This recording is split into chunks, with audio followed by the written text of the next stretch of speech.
So recently there has been a little bit of drama in the modding community. I'm not going to name names, but one custom game creator had his custom game and part of his code copied by another creator.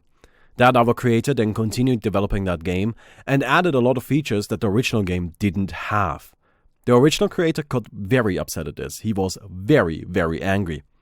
As a result, there's been a bit of drama and a bit of back and forth. I don't want to go into the drama. However, I want to talk about who owns a custom game. I think that is a very interesting discussion to be had. Let's establish one thing right away though. Valve doesn't. Valve is actually the company that helped IceFrog sue Blizzard for the rights to Dota because they argued that Dota belongs to IceFrog since he's the guy that made the game and it doesn't belong to Blizzard even though it was made in a Blizzard-owned game. An important thing to keep in mind here is that the original game was based on a custom game from Warcraft 3. So it wasn't an entirely new creation, it was something taken from Warcraft 3 and ported into Dota. Now, let's go ahead and establish one thing first. This is purely about morals, this is not about legality. It is not okay to steal somebody else's code. That is their intellectual property. There is precedent for this. This is the same as taking somebody else's novel and publishing it under your name. It is just not okay. That is not what this discussion is about though. So let me go ahead and establish a little bit of a hypothetical scenario. Let's say I were to get myself a team of people that I can create a custom game with, but instead of creating a new one, I go ahead and copy Angel Arena. Now, the important thing to note here again is we're not using any of their code. 0%, not a single line of their code.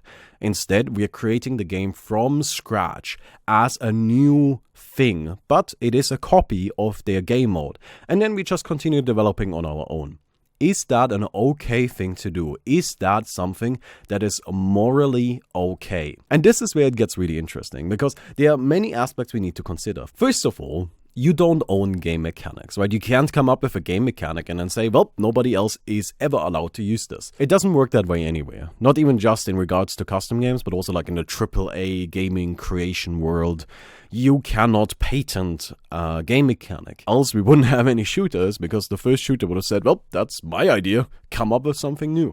Games are based on reiteration, and that's what makes them really interesting. Games take ideas that other games had and then improve upon those.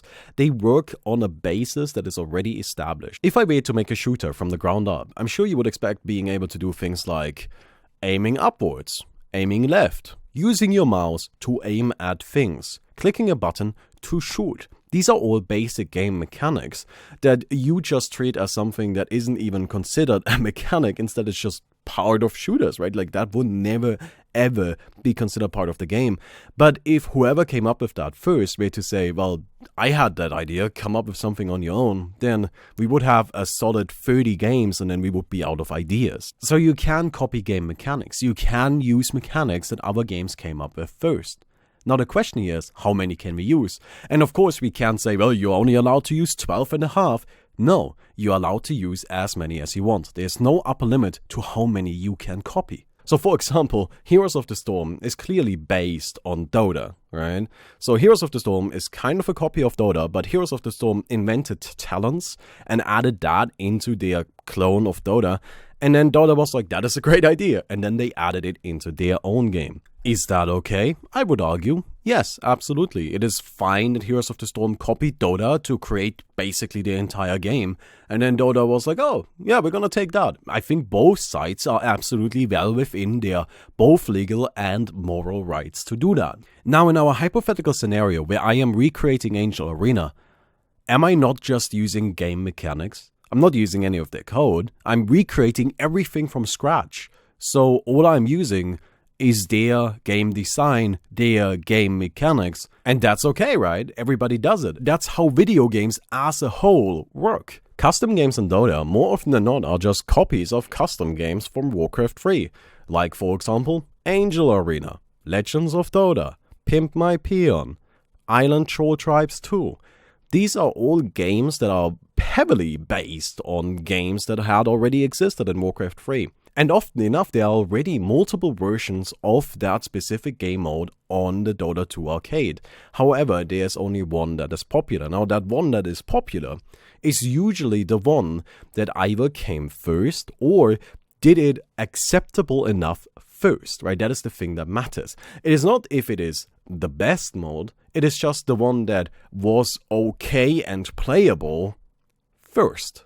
So is that how it works? Is that how you can lay claim to a custom game and say, well, I own this custom game, right? I own Angel Arena because I had the idea to take it from Warcraft 3 first, and then I was the first one to do it to a kind of acceptable standard. Can I now just go ahead and create Angel Arena again? And if mine is better and people like playing it more, is that okay? Or am I being an asshole, right? There's actually an interesting piece of Dota history that is relevant to this discussion. Do you guys know why the Warcraft 3 Dota is called Dota All-Stars? Why is it not just called Dota or Defense of the Ancients? That's because a long time ago, there wasn't just one Dota. There were many, many Dotas, and all of them had different heroes, a different map, different playstyles, different items. They were all their own little thing. They were still Dota, but different from the other Dotas. So then a new developer showed up and was like, you know what I'm going to do?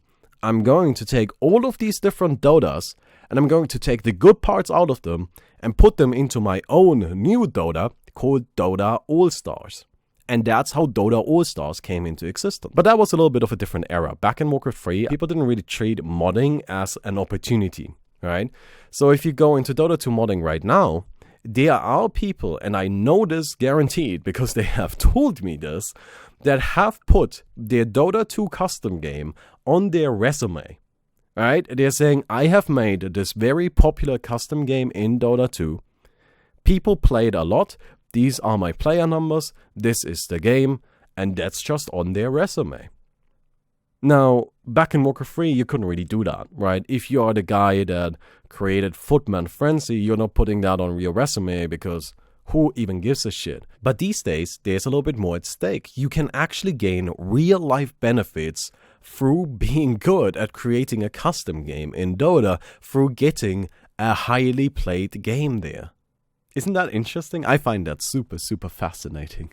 But anyway, there's also a different discussion to be had about taking ideas from somebody that has created an original custom game in Dota.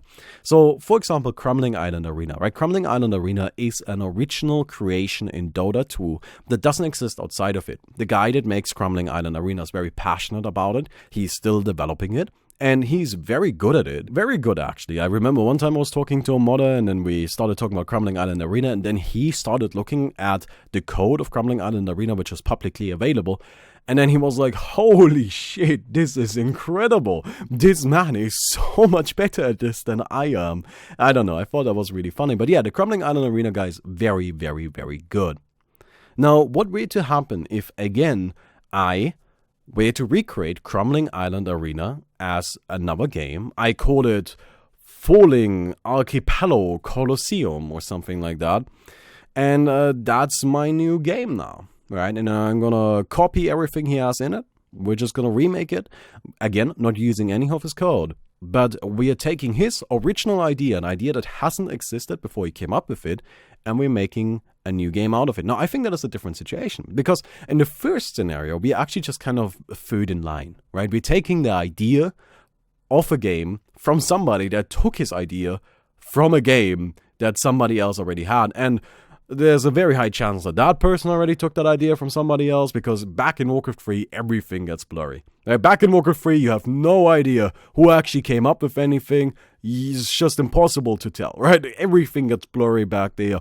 For all you know, it was one guy that just made it and handled it for the entirety, or there were 50 people and 50 reiterations and they never talked to each other and you wouldn't know. Now, I personally don't think that is something that would be okay. That is his original idea, right? And I think he has the rights to that for a little while. Now, I think if, let's say, 5 years, it's just a random arbitrary number, but let's say time passes and he stops developing the game, then I believe it is fine to just go ahead and grab his game and remake it, right? But right now, he still has dips to it for a little while. Now again, this is just purely morals, and this is just some arbitrary shit I'm coming up with, but that's just how I feel about it. Now, there's actually one last thing I want to discuss, and that is the name of the custom game. And again, I'm going to try to avoid names as much as possible, but a bunch of people are already going to know what I'm talking about. So, the 7.0 got introduced to Dota, and of course broke a whole bunch of custom games. There was one rather popular one that people wanted to play, but it just didn't work. It was just unplayable, right? So then a different guy had already made a copy of that game, and then renamed that copy to be the exact same name as the original game, but put fixed behind it. That to me was an attempt at deceiving people into believing that his custom game is actually the original one, and so they will start playing his instead of the old one. That was kind of like an attempted coup. Right, him trying to take over that player base. Now, I don't think that's okay at all, right? And I told him that, I'm like, dude, you gotta stop. And then he stopped, right? And he renamed his game again. A brand is something that is very valuable, not just in video games, but everywhere, right? Big companies will sue you if you are misusing their brand, if you're using their brand in a way that they don't like, because you aren't allowed to do that. There was actually this really interesting case with Nintendo a long time ago, where people were using the word Nintendo as a synonym for console so frequently that Nintendo was worried that the word Nintendo was just going to be considered part of the English language as the word for consoles, and then they would lose their brand, because now it's a common word and they can't have that be their brand. It doesn't work that way. So Nintendo started a marketing campaign that pushed people to use the word console instead of Nintendo, even for Nintendo products. Isn't that funny? But that's how they had to fight to keep their brand. I don't know, man. There's no real conclusion to this video. I just think it's a really interesting discussion to be had. Now, in my opinion, I think it's fine if I were to create a new Angel Arena game, taking their game as the base, right? I think that's fine because that's like a fifth-hand game anyway. I don't think it's fine to copy Crumbling Island Arena right now, because that's an original idea that's still being developed by the original creator, and it's just something that I feel like would be morally condemnable. And then lastly, I don't think it's fine to try and steal somebody else's brand to further your own game, right? I think you need to make sure that you're a separate thing. But anyway, those are just my opinions. I would be glad to hear yours. I think this is such an interesting discussion. That's why I just had to make a video about it.